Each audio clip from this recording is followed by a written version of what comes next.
So I had planned to begin this little speech in a particular way, but actually last night I went for a walk at night in front of the cathedral. There was no one else there. And this morning, as I was just saying to Stephen Wolfe at the back there, I actually feel, and this makes me sound like an emotionally incontinent millennial, so I apologise, but I actually feel quite emotional seeing you all here today. And I felt quite emotional walking in front of the cathedral because this place is so beautiful that it's almost heartbreaking, particularly coming from London. An old colleague of mine used to joke that whenever he left London, he would say he was going to visit England. And it is heartbreaking to be somewhere this English, having been so saturated in London for so many months. And I really am not overstating it when I say that this event here today, I think, is possibly the most important event that I've ever spoken at, because it's outside of London, because the audience is you. And the future of this country rests on your shoulders. It's not those people in the urban centres that are going to pull us back from the brink. So with that little preamble that's probably going to set me over time by the end, I thought I would start with a little anecdote about my grandmother, because she was one of the unfortunate older people who spent the last years of her life locked in a care home during the pandemic. And bear in mind that this was no ordinary grandmother. She was a tough old East Ender who could throw a punch well into her 90s. During the war, she was an anti-aircraft gunner on the coast shooting down the Luftwaffe. So this was not the sort of lady that you wanted to try and lock inside against her will. So one day we were visiting her through a glass door, as you do, and she was physically trying to wrestle the door open while the nurse was trying to hold her back, and she's shaking at the doorknob. And the nurse is trying to explain to her that the government has made it illegal for her to hug her family. And suddenly my grandmother blurted something out that I still think about, and I don't think I'll ever forget. She yelled, "The government can't do this, it's illegal." And the nurse seemed very, very confused by this. And you could dismiss her as being an isolated, uneducated woman with dementia, who didn't understand the law. She wasn't exactly capable of expressing herself clearly. Or, like me, you could stop for a minute and stand back in awe and see this ancient Cockney philosopher queen trying to explain to a care home nurse that there is something beyond the government, something extraneous to it, something higher than it, that limits its authority, a just order that the government can transgress or pervert, that something isn't just legally right or wrong just because the letter of the law says so, that there can be unjust laws, that there are rights that she has inherited as a freeborn English woman, and that no government has the authority to remove. And now she was born in the 20s and I was born in the 90s, but still when I was growing up, you seemed to hear the phrase, "It's a free country," almost on a daily basis. And those were the days when teachers still taught children, "Sticks and stones may break my bones, but words will never hurt me." Now, if a child called another child a retard in the playground, someone will call the police, and in fact they did, and it was reported as a non-crime hate incident. Back then, if some ninny told you, "You can't say that," your response would have been, "The hell I can, this is a free country." But children today have been completely disinherited of that. They don't say, "This is a free country" anymore because they know that it isn't.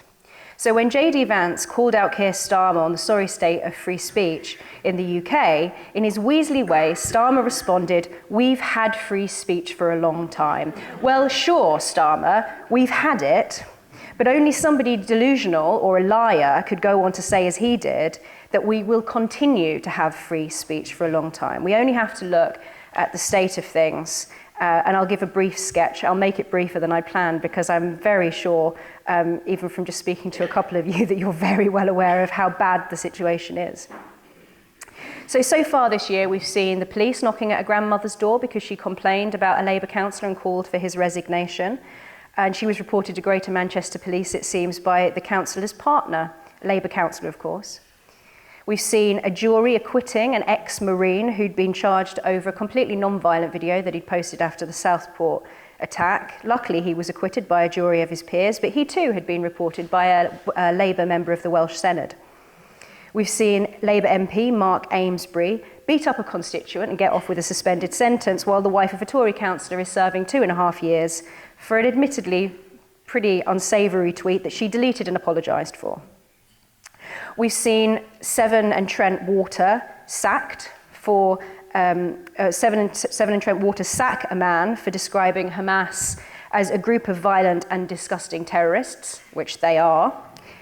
We've seen the Met take no further action against an imam who cursed Jews after October 7th and called for their homes to be destroyed. And Cambridge police announced that they've shelved their investigation into a Palestinian Action activist who slashed a portrait of Arthur Balfour at Trinity College, even though there's a video of it. Apparently they couldn't figure out who it was. And of course, one of the biggest cases of the last couple of months was Alison Pearson getting a knock at the door, the pro-Israel journalist, absolute hero. And she received a knock at the door from Essex Police, and they did an investigation into their own handling of the case, marking their own homework, and you know what they found? They found that they'd done nothing wrong, and worse, they also decided that they should actually have recorded it as a non-crime hate incident in the first place, despite the fact that the CPS, the Crown Prosecution Service, dropped it because no crime had obviously been committed. So brave Alison is now taking Essex Police to court, but in the meantime, the Free Speech Union estimates that the police are reporting an average of 65 NCHIs a day. Now, Harry Miller, who many of you I'm sure are familiar with his case, the judge in his case said that the police had behaved like the Gestapo and the Gestapo and the Stasi, just checking that, was the Stasi. So that should have been the end of NCHIs, but instead, this government are supercharging it. Just take one example, the new Employment Rights Bill, which the Free Speech Union said will basically create banter bouncers because pubs will have to protect their staff from the harassment of third parties. So if you say something a bit naughty in a pub, then you might have to be dealt with by the establishment. Maybe you'd get barred, I don't know. So on top of all that, the worst thing that we've seen in recent months is that equality before the law is straightforwardly being trashed.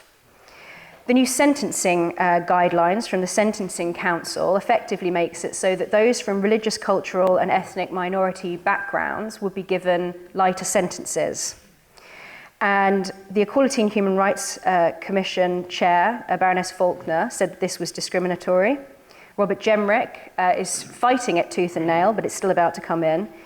And Justice Secretary Shabana Mahmood, even though, of course, the Labour Party are talking the talk, she did criticise this, but then she blocked Jenrick's bill when he tried to do something about it.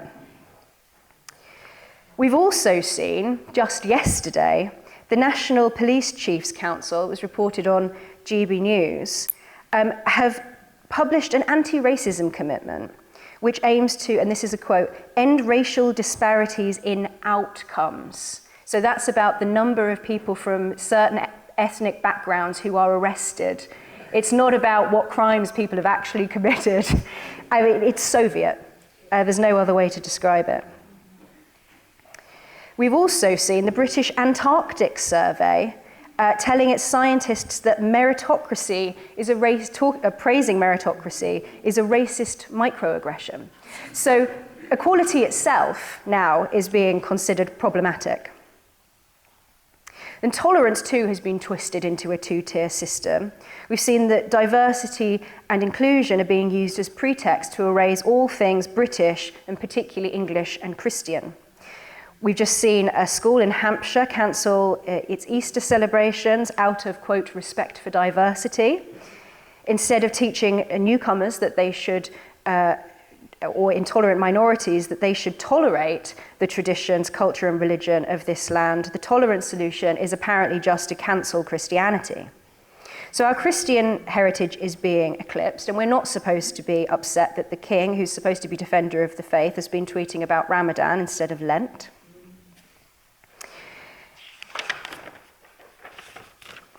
So I'm going to skip a little bit here and jump straight on to the leaked Home Office report a couple of months ago, where they even said that saying a two-tier system, talking about a two-tier system would constitute a non-crime hate incident.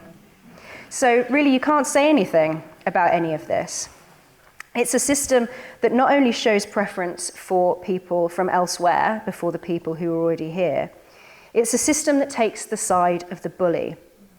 The establishment says, stop punching him, we'll do that for you.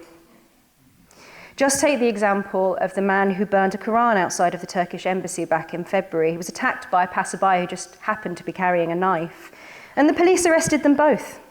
Another man burned a Quran in Manchester in solidarity with an Iraqi refugee who'd been shot dead on a live stream in Sweden, and he was targeted because he was known for burning Qurans. And the police didn't just arrest him, they also named him, despite knowing that this would put a target on his back for life. So they effectively issued a fatwa against him. And the victim of this man's crime was a Muslim passerby who said that it was the most emotion that he'd ever felt.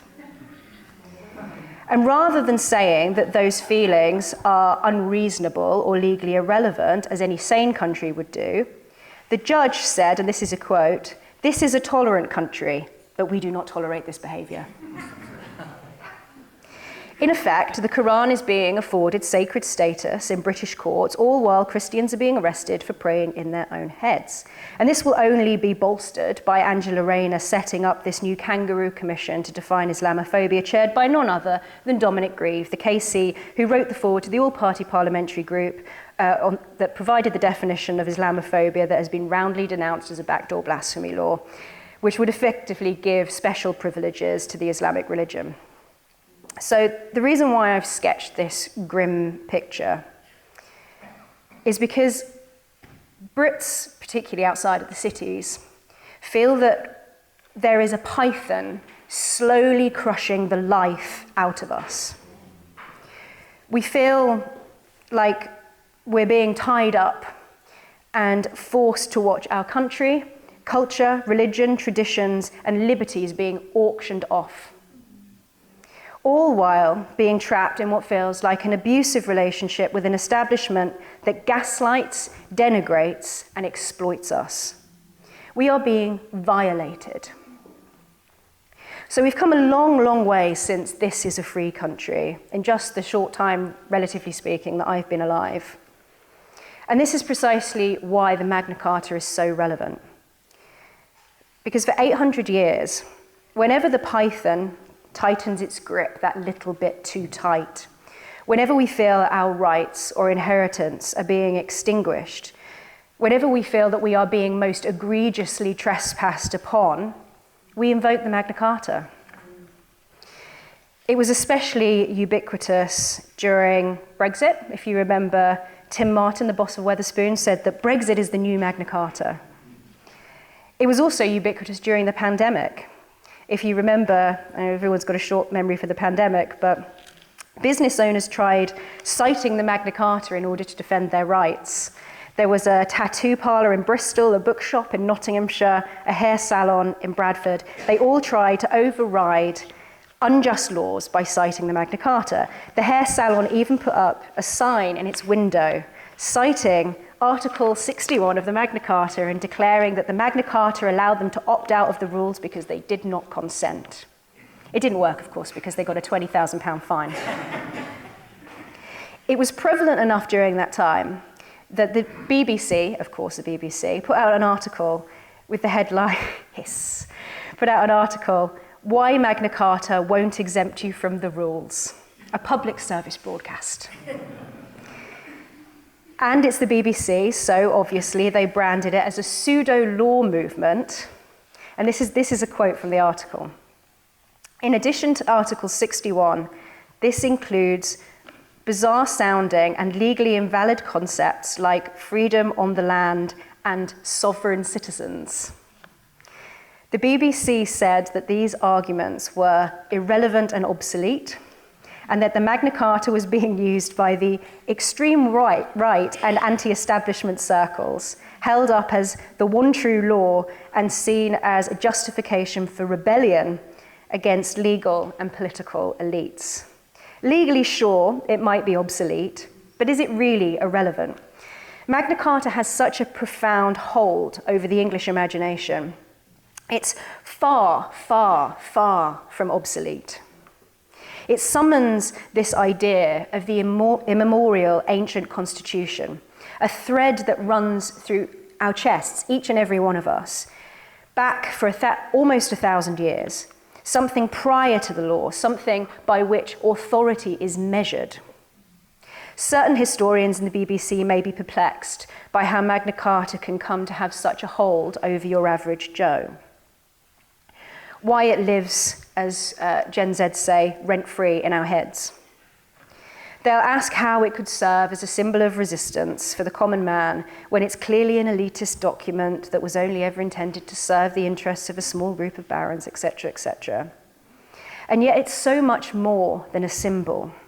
The Magna Carta is our lighthouse in every storm, and it has been this way for a very, very long time.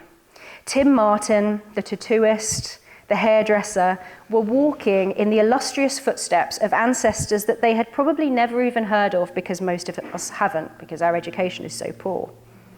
Giants like Sir Edward Coke, Richard Hooker, William Blackstone, John Fortescue, and Edmund Burke, to pick just a handful. Appeals to the ancient constitution burst out of us whenever we feel trespassed upon.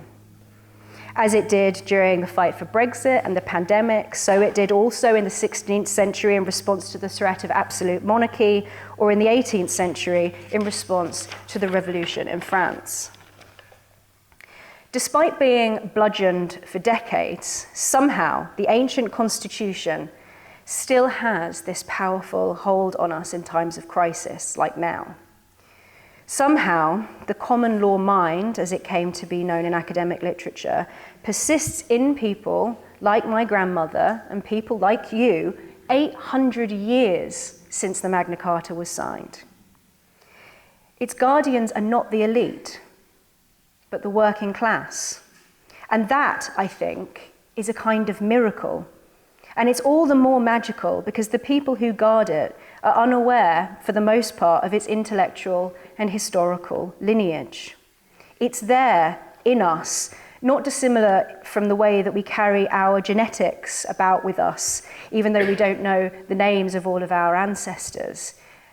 I find that very, very moving. And so,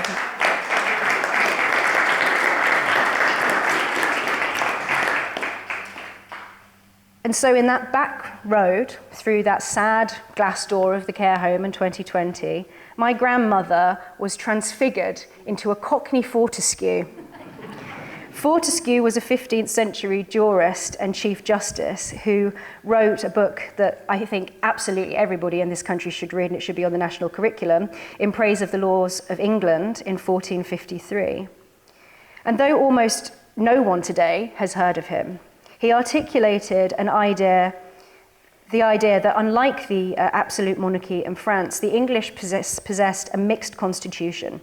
In England, the monarch was not the law, and he was not above the law, but subject to it. And that constitution was immemorial, stretching back into the mists of time.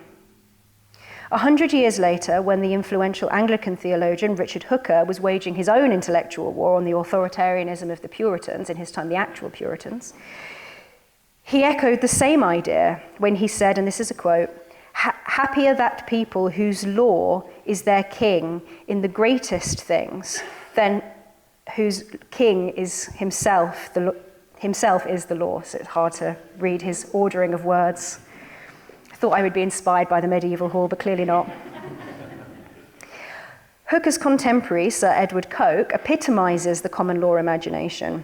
He famously wrote about the ancient constitution, incarnate in the common law as immemorial custom, essentially undisturbed, he argued, even by the Norman conquest. Whether he's right or wrong about that is besides the point. He saw these being embodied in the Magna Carta. The king, even William the Conqueror, is subject to the ancient law and cannot arbitrarily alter it. This law, as the historian John Pocock wrote, quote, embodies the wisdom of generations as a result not of philosophical wisdom, but of the accumulations and refinements of experience. Coke called this artificial reason, and by it the law could be both immemorial and alive, constantly evolving with each generation. These are Pocock's words describing Coke's view. He said, what speaks through the judge is the distilled knowledge of many generations of men, each decision based on the experience of those before and tested by the experience of those after, and it is wiser than any individual, even James I, can possibly be. And this is what Edmund Burke referred to as the wisdom of unlettered men, very far away from the views of the current elite. If anyone here knows the work of Edmund Burke, who I already mentioned, or even Roger Scruton, this will all sound familiar. In Burke's reflections on the revolution in France, he also gave a beautifully written example of the common law imagination. Written in 1790, it was the threat of the French revolutionaries that inspired the spirit of his impassioned defense of British or English liberty. This will probably sound familiar to you given the last 5 years, but the French revolutionaries wanted to scrub society until it was a blank slate, until it was year zero. And in 1789, they set out their new foundations, their new plan for society and their declaration of the rights of man. And Thomas Paine was one of their greatest cheerleaders. So it's interesting to look at how he understood the idea of a constitution. For Paine, the idea of a constitution was a foundational document. It was a piece of paper on which the country was founded. Paine had a narrow understanding of legitimacy and authority. It could only arise, so he thought, from a social contract, from consent. Anything hereditary could not be authoritative because it did not arise from the consent of the present generation. So for him, the Constitution had to be a foundational document that precedes society and which the present generation had consented to. And David Starkey, always right, is right that all bad ideas really do come from France. So this week, when I was debating a Muslim woman on GB News over the school that cancelled Easter, she mentioned that we don't have a written constitution. So effectively, we don't have a constitution. And unwittingly, she was making like Paine. She obviously had somehow absorbed that same understanding of what constitutes a constitution. So this idea of a constitution is completely alien to the common law mind. As we can see by contrasting the French Revolution to the Glorious Revolution in England, especially through the Declaration of Right, which was issued in Parliament in 1689. As Burke wrote, the English had no desire, as the French did, to dissolve the social fabric and start anew based on abstract principles. The English didn't have that level of deranged trust in the wisdom of any present generation. Instead, the purpose of the Glorious Revolution was restoration, not revolution. Its intention was, to quote Burke, to preserve our ancient indisputable laws and liberties. We were not concerned with the abstract rights of man, but with the inherited rights of Englishmen. Burke wrote, "It has not been a uniform policy of our Constitution to claim and assert our liberties as an entailed inheritance derived from our forefathers and to be transmitted for our posterity." So, indulge me because I know it's no fun listening to somebody just read out quotes, but Pocock really did say this best when he said, "Written laws contain no more than the wisdom of one man or one generation, whereas custom, in its infinite complexity, contains the wisdom of many generations, who have tested it by experience, submitting it to the multitude of demands, and by retaining it, have shown that it has proved equal to them all." The common law mind sees the Constitution as something organic rather than abstract. just as the body of a human being is constituted. It's why Hooker described the constitution as the nerves and sinews of the body politic, a body with many parts moving through time. It's a completely different notion of legitimacy and authority to that expressed by Paine and the French revolutionaries or even New Labour. Because it's an organic, physical thing, the ancient constitution somehow persists in us.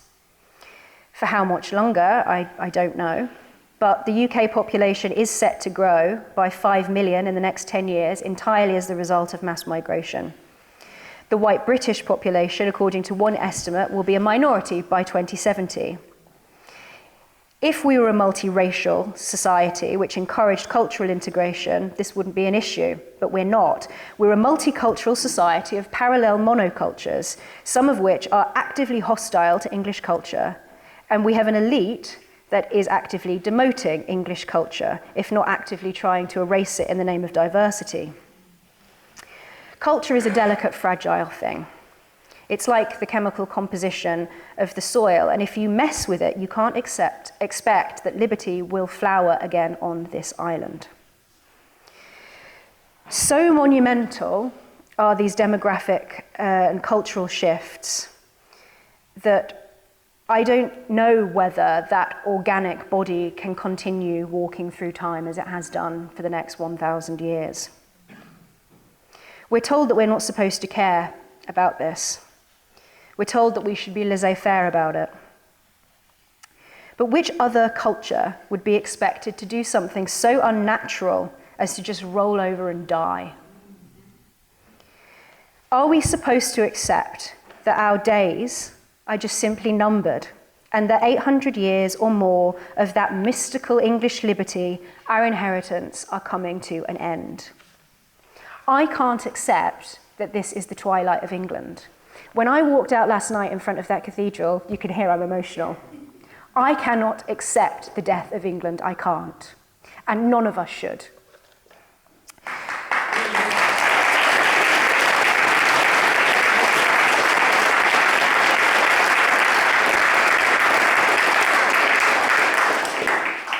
The place where Magna Carta was signed in Runnymede is apparently now barely marked by a grotty bandstand in a park. I actually haven't been there, but so I'm told.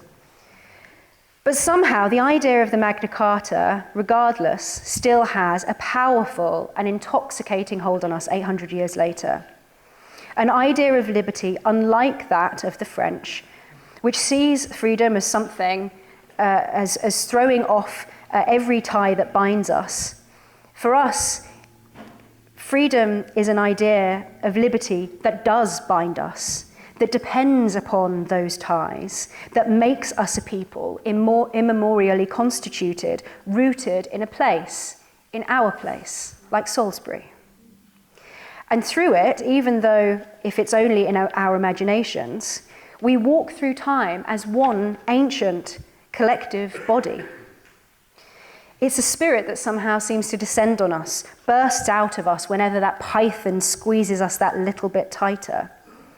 The Magna Carta is so powerful because it touches something within us. It resurrects that part of ourselves that remembers who we are in this place of ours. It's a spirit that descends on us whenever that python squeezes us that little bit tighter. And right now, the python is suffocating the life out of us. And so we need it now more than ever to remind ourselves that we are not nothing. I've gone on a bit too long and I wanted to take your questions, so hopefully there's time.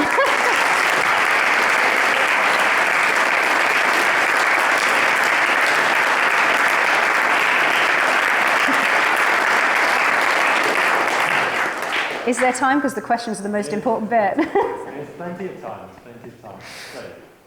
Thank you. Just a quick one. You mentioned the monument at Runnymede, like the park.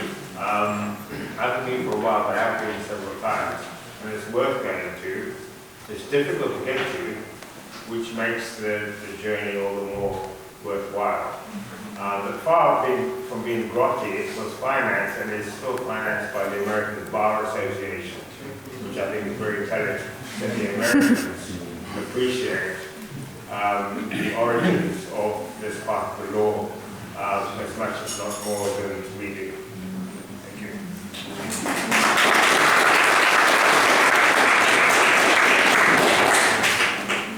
Gentleman at the front here.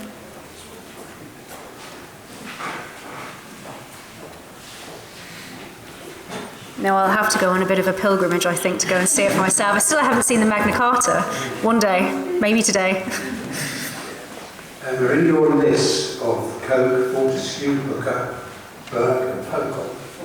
The one you omitted is John Hammond. John Hammond was our patriot painter, and he died for the freedoms that we now enjoy.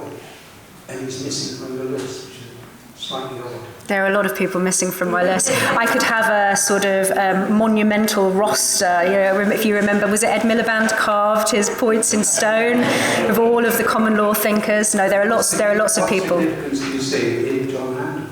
I don't know his work well enough. No, but maybe that should be the subject of, for my much neglected Substack. I'll write to you. Gentleman at the back over there. Coke.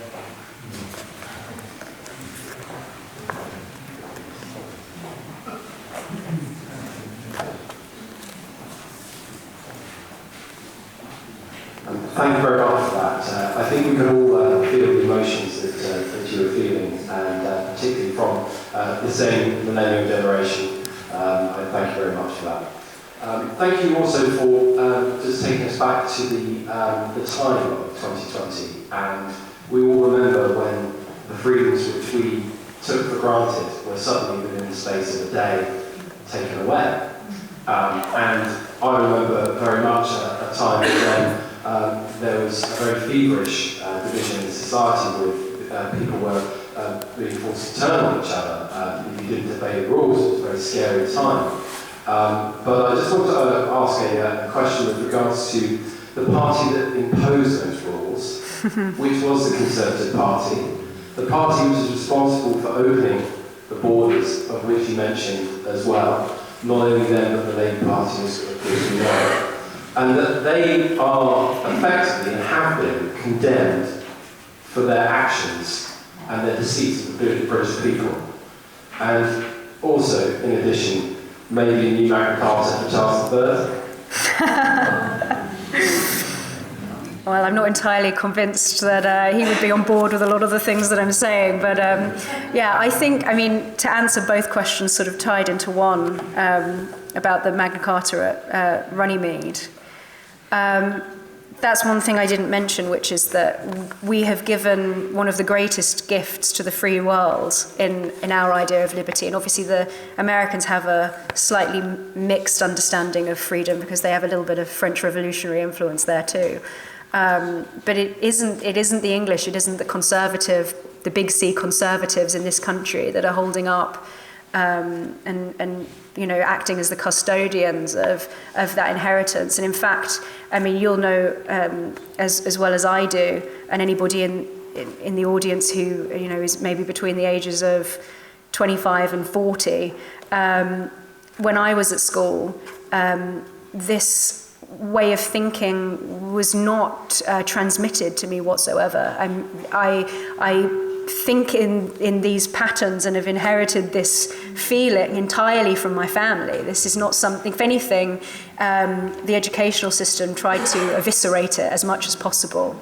And I think that the Conservative Party, the Labour Party, it's all one and the same.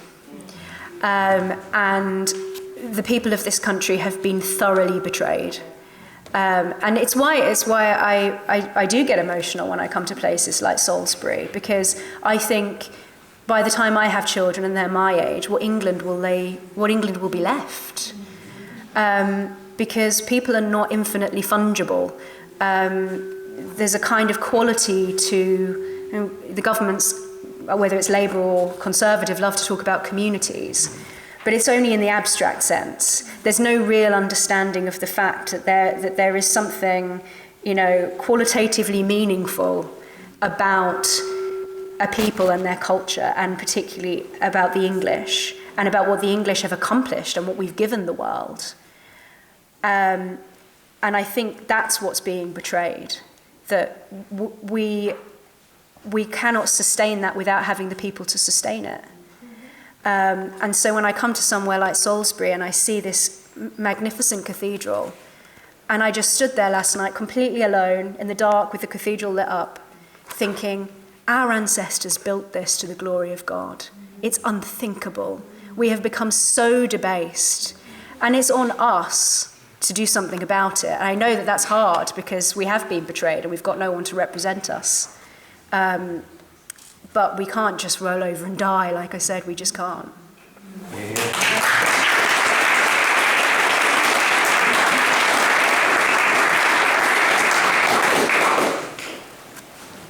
Thank you for that excellent speech.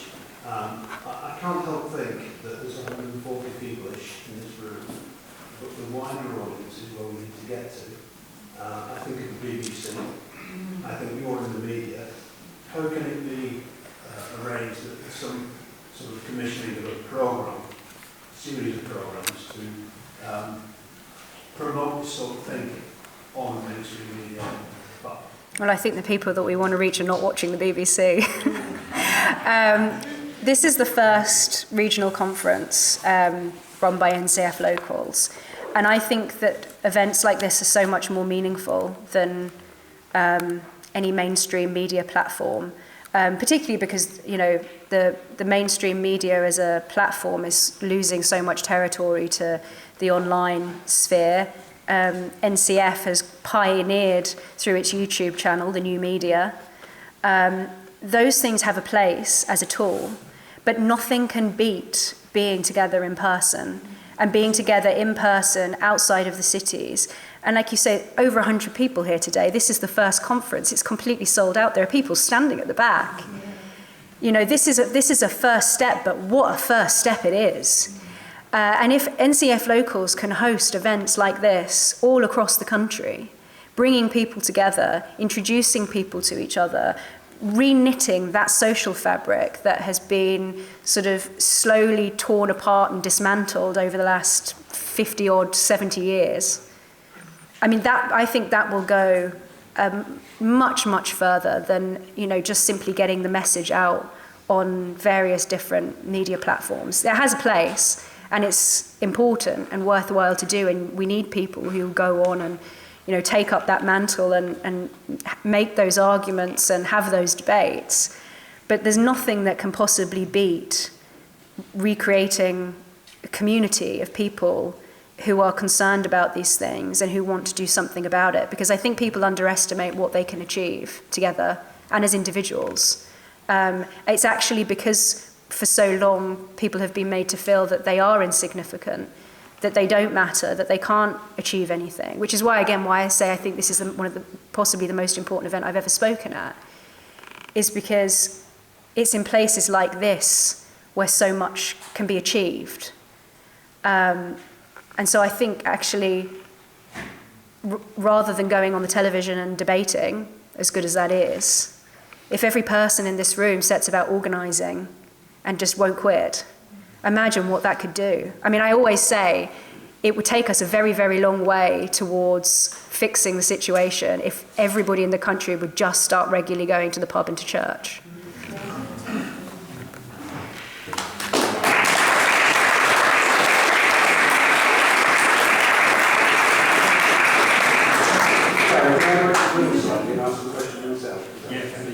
Emma, you spoke about the Quran burning and the Muslim being insulted. I think it's time we start telling the establishment and the people who are insulting us that we are insulting. It's time to start being emotional back, because I do wonder if the government doesn't perceive us being emotionally affected as English, Scottish, Welsh, Irish, whoever we are. And maybe that's a tactic we need to adopt as well. Just quick thoughts on that. Yeah, I think the only language that if we call them the elite or the establishment, whatever we want to call them, the government, the only language that they seem to speak is protest, which is not a good thing. It's a very dangerous thing. But I do think we are actually starting to see that. I think people are, whether they're Christian or not, when they see that schools are cancelling Easter in the name of diversity, it seems so obviously twisted and wrong. And people feel wounded by that. And I think it's important that people let those in power or authority know that they do feel wounded by that and that they will not accept it. Because for a very long time, we've been sort of inculcated with this idea that tolerance requires passivity of us. But actually all that really does is cede grounds to whoever it shouts the loudest or whoever bullies the hardest. And that's exactly what we see with the Quran burnings. I think the reason why the authorities react in the way they do is because they're fearful, because they know that, you know, there's a potential for, you know, another Salman Rushdie style situation. There's still a teacher, the teacher from Batley is still in hiding with his family. And so I think, you know, we don't want to become like those Muslims, but we do need to say no, we will not accept. We will not accept the erasure of our culture. No, we will not accept you taking these statues down or removing these memorials on the basis of your dodgy history. We just won't do it. And if that requires people to, you know, going out and peacefully protesting, then that's what we should do. But it requires organisation. It doesn't come naturally to us, and I get that because people are living their lives, and it's a very conservative thing. But we do need to make our voices heard so that they know that we're not going to accept it. And also because, you know, doing is more powerful than telling. And if we show how you can, you know, protest peacefully without being a bully, it shows the sort of society that we wish to be, the sort of soft and gentle England that we once were, in the face of those bullies who would, you know, murder you for burning their sacred text. That was a lady down here. Yeah, sure. Thank you very much for your speech today. I felt you really touched on some kind of essence that articulated from what knowledge I have of Magna Carta and its history. I was fascinated. I don't know a great deal about this, but I was so grateful you brought in that very interesting thing that sometimes defines the difference between French thinking and English thought and exploration, etc. And I know David Starkey writes about this in his book on Magna Carta, which I read a bit on. But it's fascinating. The English, we used to say, are full of contradictions and very difficult to define. And one of them is this desire for the order, this respect for tradition, and at the same time, enormous revolutionary thinkers and having an enormous revolutionary sort of impulse and boldness of thought. And I'd just like to... Today I'm in a medieval hall outside the Salisbury Cathedral. Yesterday I was in a massive, very sort of modern and ugly conference centre with 10,000 people at the big bash for reform. And so I'd just like to bring those people with us into the room, because we do have some people fighting for us. In my Rupert Lowe was not there. Very sad. However, is that, do we not, as we move forward, whatever we want to call ourselves, are we not working within those sort of interesting contradictions, within our instincts, within our history? You know, the ones who want to preserve, who want to stay with it, who want to bring it forward, and the ones who say, yeah, no, we've got to do something really radical here. There's a tension that we don't quite know how to handle. Maybe it doesn't matter. Maybe there will always be these factions, you know. But I feel that I think that's what this is about. And as we move forward, let's let everyone do their bit, and let's not split the right. I definitely agree that we shouldn't split the right. I would say that I think the other key difference between bad French thought and good English thought is the issue of ideology. And it's very, I think, crucial for the right to stay well clear of becoming ideological. Because if you're not ideological, it doesn't matter if things don't sit perfectly flush. There's room there for tensions, and actually the truth lies somewhere in the tensions. That tension becomes a dynamic force that leads us to create such great things, whether it's in law or literature or architecture or whatever. That's what has really been the beauty of the English, and I think actually that's the reason why we've contributed so much to the world and to America, because we found a way to harness that tension. We found a way to, obviously Nietzsche wouldn't agree with anything I'm saying, but he talks about having the tension in the bow so that the arrow flies further. And that's something that historically we managed to harness, but I think particularly since the 90s, the string of the bow has become very slack. And if the right wants to succeed, I think it needs to avoid these kind of purity cycles, which we've actually seen over reform, where people on the right are attacking each other. You're not pure enough, you're not right-wing enough. I've even had it. I've had people telling me that I'm not right-wing. So I think we need to keep always in mind that sort of the character of the English, because it's about character, it's not about ideology. Being conservatism is a kind of being conservative is a kind of affection, not an ideology. And I think that that's the thing that will steer us well going forward. I hope that answers your question. Thank you. Thank you very much on the work.